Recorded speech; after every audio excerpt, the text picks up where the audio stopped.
Assalamu alaikum viewers and welcome back to my channel Study Law with Bushra.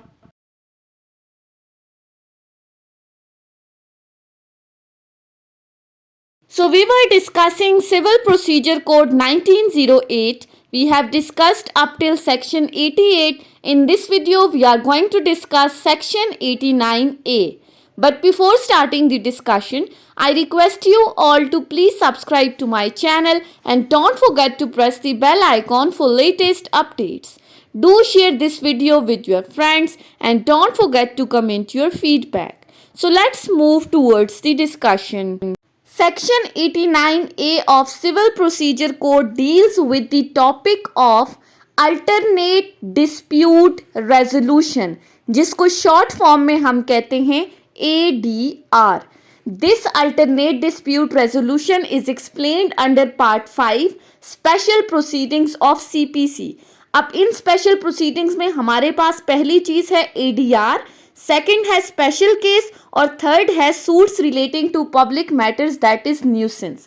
लेकिन आज के इस video में हम सिर्फ और सिर्फ डिस्कस करेंगे ADR को. सेक्शन 89 ओमिटेड है जिसमें आर्बिट्रेशन को डिस्कस किया गया था और इस सेक्शन को कब ओमिट किया गया था? आर्बिट्रेशन एक्ट 1940 जब इनेक्ट हुआ था तो ये सेक्शन ओमिट हो गया है. उसके बाद सेक्शन 89A इंसर्ट किया गया था जो कि डील करता है ADR के साथ. अल्टरनेट डिस्प्यूट रेजोल्यूशन को अगर हम वर्ड से समझें तो अल्टरनेट हम किस लिए यूज करते हैं? अल्टरनेटिव, कोई दूसरी चीज, अनदर. अब अल्टरनेट का मतलब है another dispute resolution, solving of the dispute. So ADR is basically another method of solving of the dispute. अब another method कैसे कि जो नॉर्मल प्रोसीजर कोर्ट्स में जो अप्लाई होता है डिस्प्यूट को सॉल्व करने का, वो क्या है कि प्लेंटिफ कोर्ट में आया, उसने प्लेंट सबमिट की, उसके बाद समन इशू किए गए डिफेंडेंट को, डिफेंडेंट कोर्ट में आया, उसने अपनी रिटन स्टेटमेंट सबमिट की, इश्यूज फ्रेम हुए दोनों पार्टीज के दरमियान, उसके बाद एविडेंसेस रिकॉर्ड हुए वन बाय वन. पहले प्लेंटिव अपनी एविडेंस लेकर आया, फिर डिफेंडेंट, और इन एविडेंसेस को देखते हुए फिर डिसीजन दिया जाता है जज की तरफ से. सो ये नॉर्मल प्रोसीजर है. अब देखने में तो ये बहुत शॉर्ट सा प्रोसीजर है but actually this is one of the lengthy procedure for solving of the litigation, जिसको सॉल्व होने में सालों लग जाते हैं. अब इस नॉर्मल प्रोसीजर के अलावा जो दूसरा मेथड है डिस्प्यूट्स को सॉल्व करने का, दैट इज स्पीडी मेथड, वो है अल्टरनेट डिस्प्यूट रेजोल्यूशन. अब ये अल्टरनेट डिस्प्यूट रेजोल्यूशन डिस्प्यूट को किस तरह से सॉल्व करता है? Outside the court. सो अगर outside the court dispute resolve हो रहे हैं तो इसको CPC में क्यों इंसर्ट किया गया है? CPC का इसके साथ क्या लिंक है? सो अब हम देखते हैं सेक्शन 89A के अकॉर्डिंग इस अल्टरनेट डिस्प्यूट रेजोल्यूशन को. So section 89A states that the court may, where it considers necessary, having regards to the facts and circumstances of the case, with the object of securing expeditious disposal of the case or in relation to a suit, adopt with the consent of the parties alternate dispute resolution methods including arbitration, mediation and conciliation. Section 89A start में ही कह रहा है the court में, यानी कि यहां पर court bound नहीं है. This is the discretionary power of the court. जहां पर कोर्ट ये जरूरी समझती है, जहां पर कोर्ट को लगता है. अब मे का वर्ड यूज हुआ है, शेल का वर्ड यूज नहीं हुआ. कोर्ट बाउंड नहीं है, कोर्ट की कंपल्सरी पावर्स नहीं है इस सेक्शन के अंदर, बल्कि कोर्ट अपने स्वाबदीदी इख्तियारात को इस्तेमाल करते हुए अपनी डिस्क्रिशन के अकॉर्डिंग जहां पर वो ज़रूरी समझती है. अब क्या चीज़ ज़रूरी समझती है? Having regards to the facts and circumstances of the case.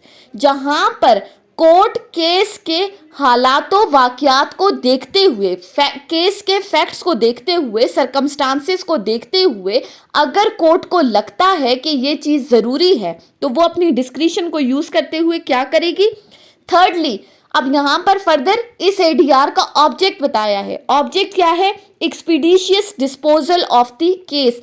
Expeditious disposal of the case से क्या मुराद है कि बेहतरीन तरीके से, एक बेटर वे से जल्द अज जल्द किसी केस को डिस्पोज ऑफ करना. एक्सपीडिशियस का वर्ड स्पीडी, यानी कि एक चीज जो तेजी से हल की जा सके। सो जहां पर कोर्ट को ये लगता है केस के हालातों वाकयात को देखते हुए कि इस मामले को जल्द से जल्द हल किया जा सकता है, इसको बेहतर तरीके से जल्द अज जल्द हल करने के लिए, तो कोर्ट क्या करेगी, adopt with the consent of the parties. अब चौथी चीज यहां पर अडॉप्ट की गई है, कंसेंट ऑफ द पार्टीज, के पार्टीज की रजामंदी का होना जरूरी है, फ्री कॉन्सेंट जरूरी है। अगर तो पार्टीज अलाउ करती हैं तब कोर्ट इस चीज को अडॉप्ट करेगी, अदरवाइज नहीं। अगर पार्टीज अलाउ नहीं करती तो नहीं होगा। अब जैसे लैंड रेवेन्यू एक्ट में भी हमने आर्बिट्रेशन को पढ़ा है, लैंड रेवेन्यू के मैटर्स में भी आर्बिट्रेशन से मैटर्स को सॉल्व आउट किया जा सकता है कि वहां पर दो तरीके हैं कि revenue officer with the consent of the parties and without the consent of the parties solve the matter outside the court by way of the arbitration. अब वहां पर विद कंसेंट भी है और विदाउट कंसेंट भी है, लेकिन सेक्शन 89 बात करता है कि कंसेंट इज नेसेसरी। अगर तो पार्टीज अलाउ करेंगी तब कोर्ट एक्सपीडिशियस जस्टिस के लिए, expeditious disposal of the case के लिए इस मेथड को अडॉप्ट करेगी by way of arbitration, mediation and conciliation. अब यहाँ पर तीन तरीके बताए गए हैं इस अल्टरनेट डिस्प्यूट रेजोल्यूशन में।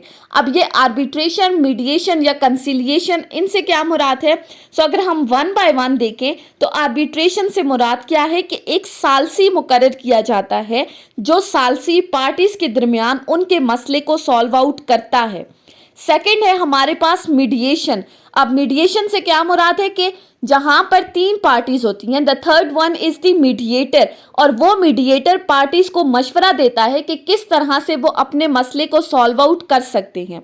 थर्ड है कंसिलिएशन। कंसिलिएशन वर्ड निकला है सुलह सफाई से। अब यहाँ पर भी एक एक्सपर्ट अपॉइंट किया जाता है जिसको फैसिलिटेटर कहते हैं, जो सुलह सफाई से पार्टीज के मसले को सॉल्व आउट करने की कोशिश करता है।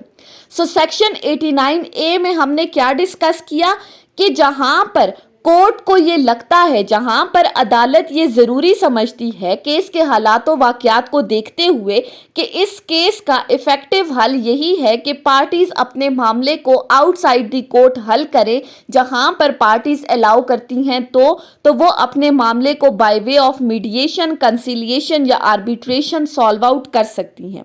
अब ये अल्टरनेट डिस्प्यूट रेजोल्यूशन मेथड कब कोर्ट अडॉप्ट करेगी, किस टाइम अडॉप्ट करेगी? ड्यूरिंग द केस, जब कोर्ट के अंदर पार्टीज ने अपनी प्लेन रिटन स्टेटमेंट सबमिट कर दी, उसके बाद इश्यूज फ्रेम होने से पहले कोर्ट पार्टीज के दरमियान अगर उसको लगता है तो वो इस मामले को अडॉप्ट करते हुए उनके मैटर्स को सॉल्व आउट करेगी। क्योंकि अगर इश्यूज फ्रेम हो गए फिर तो ट्रायल स्टार्ट हो जाएगा, फिर तो वही नॉर्मल प्रोसीजर अडॉप्ट किया जाएगा। सो एडीआर जो कोर्ट अडॉप्ट करती है वो before framing of the issues adopt करती है ताकि पार्टीज के मामले को जल्द अज जल्द थोड़े से टाइम में, शॉर्ट टाइम पीरियड के अंदर वो इनके मामले को सॉल्व आउट कर सके। So that was all about today's discussion on section 89A alternate dispute resolution. I hope कि आपको ये लेक्चर समझ में आया होगा अगर आपने इस वीडियो को अटेंटिवली सुना है तो। अगर आपको ये वीडियो अच्छी लगी है तो इस वीडियो को लाइक करें, कमेंट करें और चैनल को ज़रूर सब्सक्राइब करें। Thank you so much for watching this video. Till then, अल्लाह हाफिज़।